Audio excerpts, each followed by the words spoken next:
Today we're off for a lovely walk and we're going to talk about homeschooling. Welcome to the channel. We're John and Stacey, and with our two daughters and our dog Dougie, we're stepping away from the routine and working towards full-time van life. Wanderlust Family Adventures follows that journey, slowing life down, living with intention, and spending quality time together.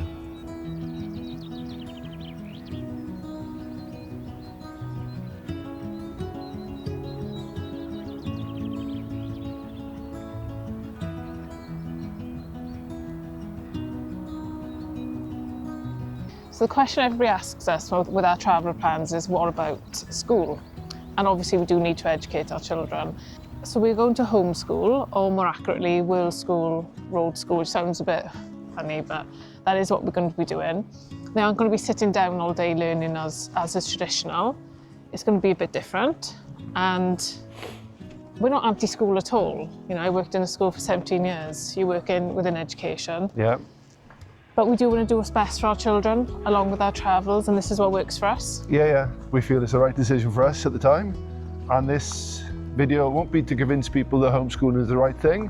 It's just to showcase it, and it's part of our journey.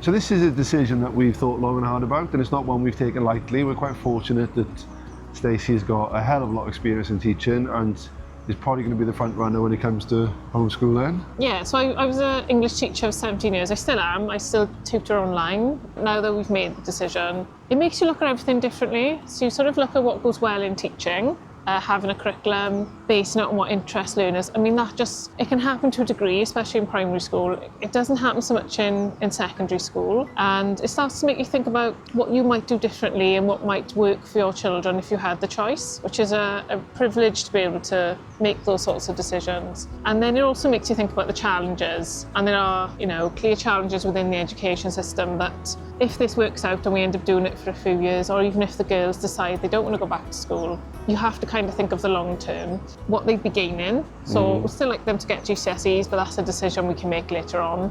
We'll also have a multitude of other experiences. But what I'd like them to avoid, I suppose, now that we've sort of made this decision, is some of the negative aspects of school, the impact of screens and social media on children. I won't go into a lot of detail, but I've certainly seen a lot of difficulties in that area. Some of the social implications of that, so children not socialising like they used to, corridors being quite difficult environments for children, which is all part of life, and that's fine, and if they want to go back to that, that's okay, but if we can give them something different, I think that can be a positive thing for us. Definitely.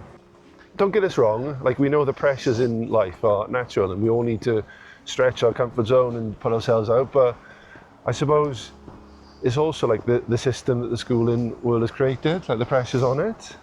Yeah, so there's a lot of pressure to succeed and to get results in order to do a certain career, which is fine for some people, and it's what perhaps, everyone needs certain careers in the world.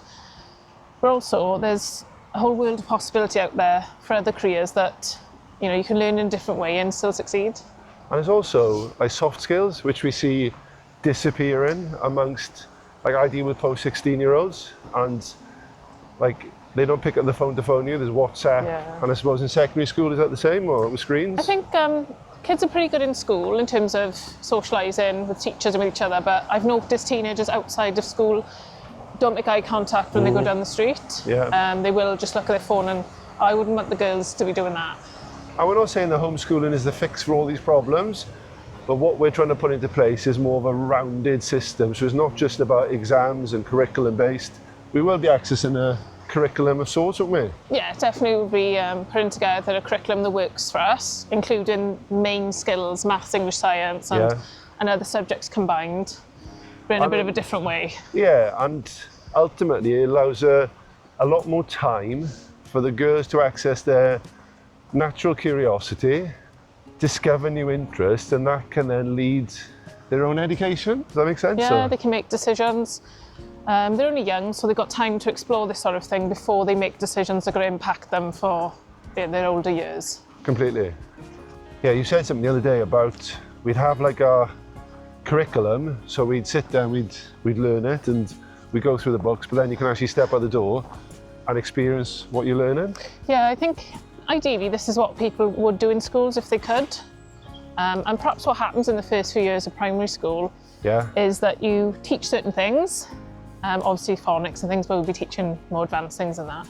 So you teach your elements of literacy and numeracy, and then you experience play and fun and the environment, and then that informs and backs up what you've taught, and vice versa. So that's what we'd like to do.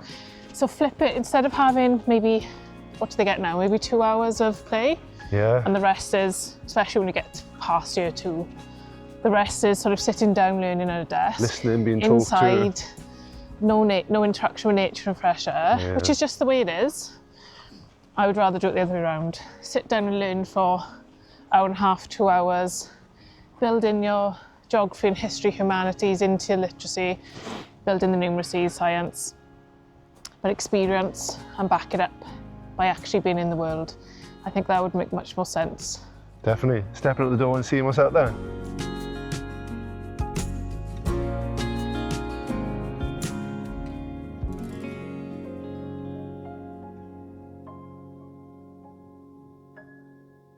So that's our thoughts on homeschooling and maybe the education system as a general, but like, what does that actually look like for us? And we've got a few key pillars we're going to stick to, but a lot of it will be quite reactionary, and as we go along we'll have to ebb and flow with the girls and their needs. But I think the main thing is having the time and the space. So we will have a timetable of sorts, it's just going to be a lot looser, I suppose, isn't it? Yeah, definitely need a timetable, need a structure. But then if somebody's ill or if somebody's having an off day, we adapt it and adjust it. We still get everything done. And then we have to look at things like school holidays, you know. We would perhaps create our own time off. It doesn't have to be at the weekend, it doesn't have to be on a school holiday. We'll have our own time off, but we'll also have a lot of fun along the way as well. Yeah, a big part of our travel plans is the slow, calm travel. So I quite like the idea of us doing lots of things kind of off-peak, so when things are quiet you can go to like a castle and there's like no crowds there, go into a city and it's quiet, and then when it is busy we can just disappear up a mountain, I suppose. Go and write an essay. Yeah, I know, get inside and do your homework.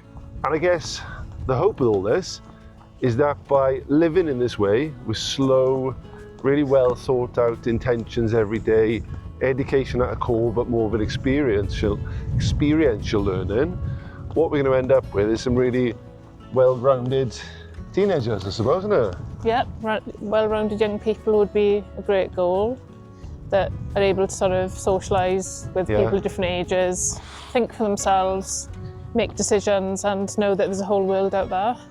And a big thing for me is when you get to that age of like probably early teens up to like early 20s, there's a lot of discovering going on of what you are as a person, and a lot of questions are asked of you in education particularly, like what are you going to do next? What's next? Where's your career path? Jesus Christ, like I just want them to find out who they are as people, and then when they get to the 16, 17, they're really secure in who they are, they've seen a lot of the world, and then they can make some really informed decisions. Yeah, we can't guarantee any of that, but you do your best. Of course.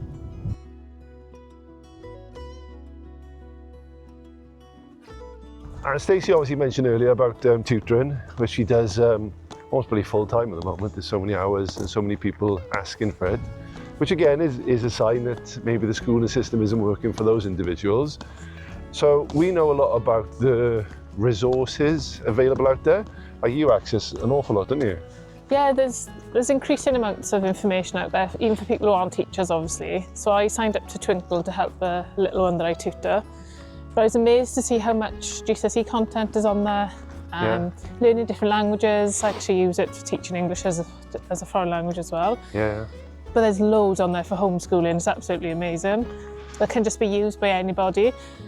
And in addition to all of that, we've actually put together our own little suite of resources under the banner of the outdoor classroom. So there's a load of things that we put together.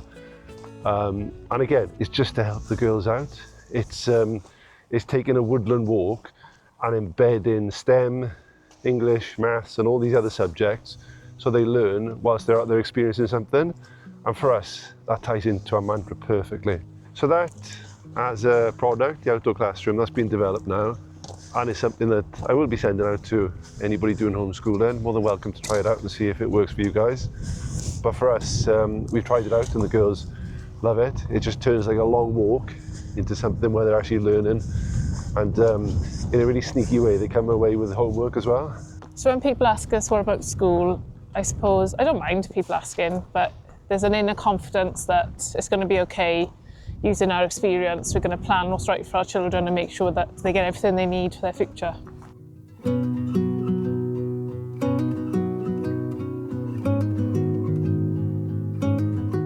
One of the biggest things this journey so far has made us reflect on is time. By the time a child reaches around age 12, you've likely spent about 75% of the total time you'll ever share with them. Childhood is short, and most of it is spent moving quickly, from one thing to the next, from one stage to the next, one expectation to another. We want our girls to remember days that weren't rushed, conversations that weren't cut short, and moments where they were fully seen and heard without needing to perform or prove anything. And this way of living will give us so many more shared experiences, the ones you don't always realise are shaping you until much later. And also, it gives us more time with them as parents, to notice changes, growth, to listen properly, to support them through the things as they come up, rather than trying to squeeze it in around everything else. We don't know where this road is going to lead us, but we do know that these years matter. And choosing to be here for them fully right now, that feels like something we'll never regret.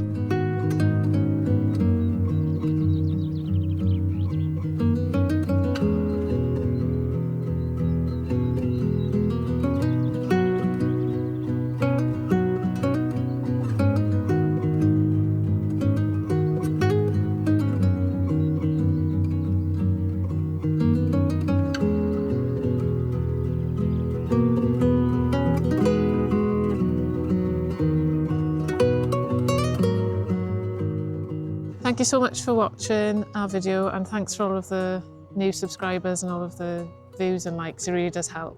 And we'll see you next time. Catch you soon. Bye.